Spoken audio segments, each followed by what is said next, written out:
The Knicks last year barely missed out on the conference finals, and many people argued that if they were fully healthy, they would have made it to the Eastern Conference Finals. And this past offseason, they made two big additions as they traded for Mikal Bridges, and then out of nowhere in late September, they traded for Karl Anthony Towns.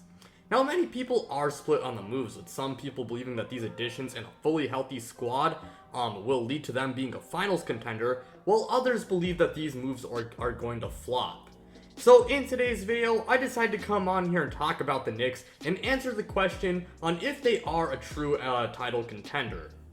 Now, before we do get started, please go ahead and hit that like button if you guys end up enjoying the video, since it really helps out the channel. And of course, subscribe if you guys are new and you guys enjoy content like this. That way you don't miss out on any new videos like the one you're watching right now. But without further ado, let's go ahead and let's get this thing started. Now, I do want to start off by going over some of the pieces they had in place before these two trades. And we should start things off by talking about their best player by far in Jalen Brunson. Jalen Brunson was phenomenal last year as he put up 29 and 7 on 48, 40, and 85 splits, along with being named an All-Star and making All-NBA second team. He was also amazing for them in the playoffs as he averaged 32 points per game and 7.5 assists per game on 44% shooting from the field. I mean, he's one of the best players in the league as he's a great scorer at all three levels, a fantastic playmaker, and simply put, just an All-NBA level player. And I know I've said it before, but I was wrong about Jalen Brunson. I thought he was a good player, but when the Knicks signed him, to that massive contract in the 2022 offseason, I, along with, almost every single other person, thought that the Knicks overpaid for him big time. But ever since, he's arrived in New York, he's proved that that contract was not an overpay whatsoever. Now, some people, they do have doubts about if he's good enough to be a number one on a championship level team, mainly due to the fact that, his size as 6'2", it is tall for normal people terms, but it's not very tall in NBA terms, and he's also not that good of a defender. But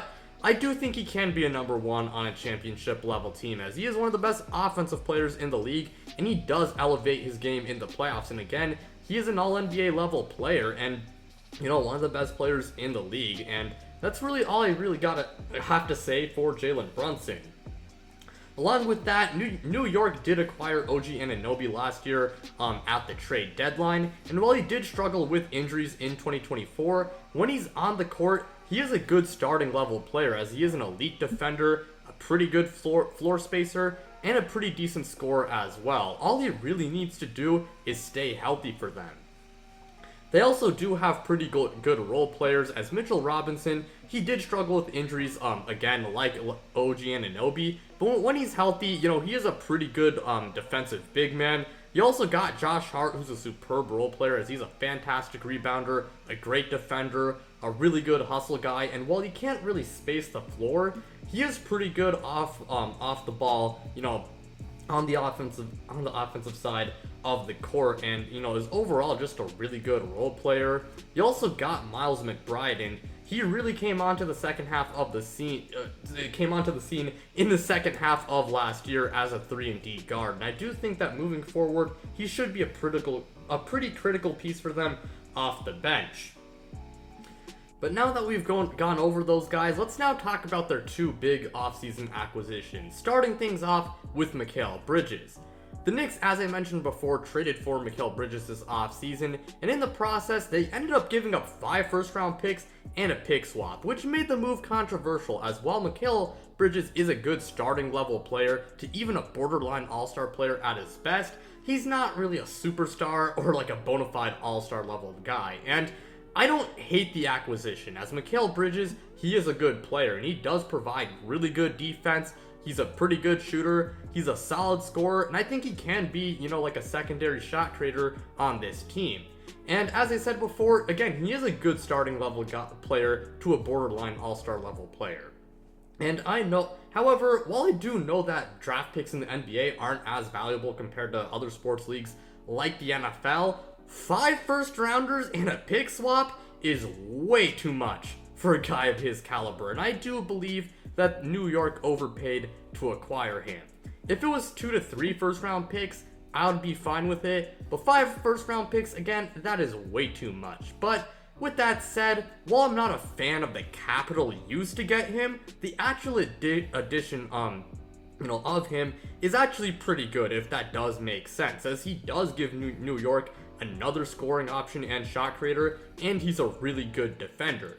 It's pretty clear he's not a number 1 option whatsoever, but at the bare minimum, I think he's a really good number 3, and he maybe could be a number 2 if given the opportunity, but I think I'm more comfortable with him as like a number 3 scoring option, which he will be because of this other guy that the New York Knicks acquired in Karl Anthony Towns, who I'm going to be talking about right now. Now, him going to the Knicks came out of the blue, and I don't entirely hate this addition. I mean, let's start things off with the positives he does bring. For one, he is an all-star level player, and he does give the Knicks a reliable second option offensively, and he obviously does improve their big man rotation. But with that said, while there are positives that he does bring, there are reasons to also be skeptical about the Knicks trading for him, as they did lose Donte DiVincenzo in the process, and Donte DiVincenzo, he was a really good role player, and he was very good for them in the playoffs last year, and their bench did get worse by making this move. And while Cat, he is a pretty good player, he definitely is overpaid, and his massive contract is definitely going to be a pretty big burden on the Knicks in terms of like the moves that they can make in the future. And like all players, he does have his weaknesses, as he's not like a dog shit defender, and he definitely has improved over the years. But with that said, he's still not like some elite defender, and he's not a great defender. And along with that, he does sometimes underperform in the playoffs. But if I did have to give it a grade for this trade, I would give the Knicks like a B, as while there are some reasons to be skeptical, at the end of the day, he is a good player, and he does bring some positives, and I do think adding him, it's not entirely a bad move.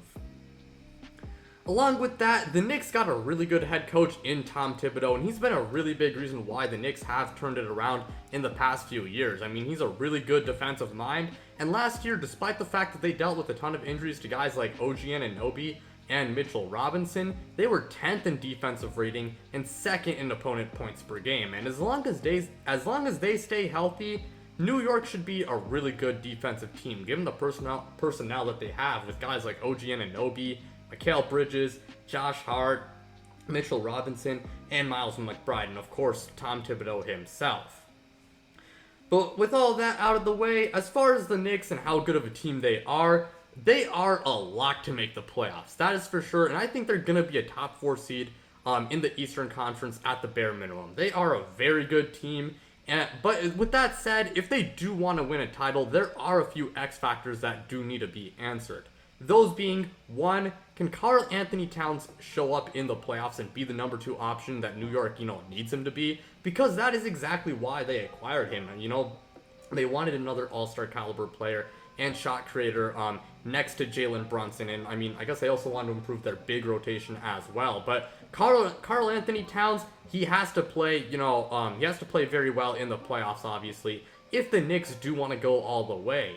And besides Cat showing up, there are also some questions about the bench, as their bench was one of the best in the league, but now that they've made the Karl Anthony Towns trade, their bench is now kind of just okay. And while it's not horrible, as you do have guys like Miles McBride and Mitchell Robinson, well, losing someone like Donte DiVincenzo is a big blow. So their bench, they're obviously going to need to be serviceable enough if they do want to go all the way. Now, in order to answer the question on if the Knicks are contenders, in my opinion, I am going to lean no. Now, they are a great team, that is for sure. Like I said before, they are very good. I would have them in the tier below contenders, but it is a little bit, the reason why I don't put them in the contender tier is because it is kind of hard to trust Karl Anthony Towns in the playoffs, as he can be a little bit inconsistent. And their bench, it is a little bit concerning. It's not an awful bench by any means, but it is definitely a little concerning. But with that said, if Karl Anthony Towns does show up and their bench does hold up, then the New York Knicks 100% can hoist the Larry O'Brien trophy, and I definitely think they could beat the Boston Celtics, if, those two things happen. But that is kind of all I have to say for today's video. Thank you guys so much for watching. It really does mean a lot to me. Again, like, subscribe, do all that stuff, and then check me out on social media if you guys want to. The links to my Twitter and Instagram are in the description below. But without further ado, I'm out, you guys.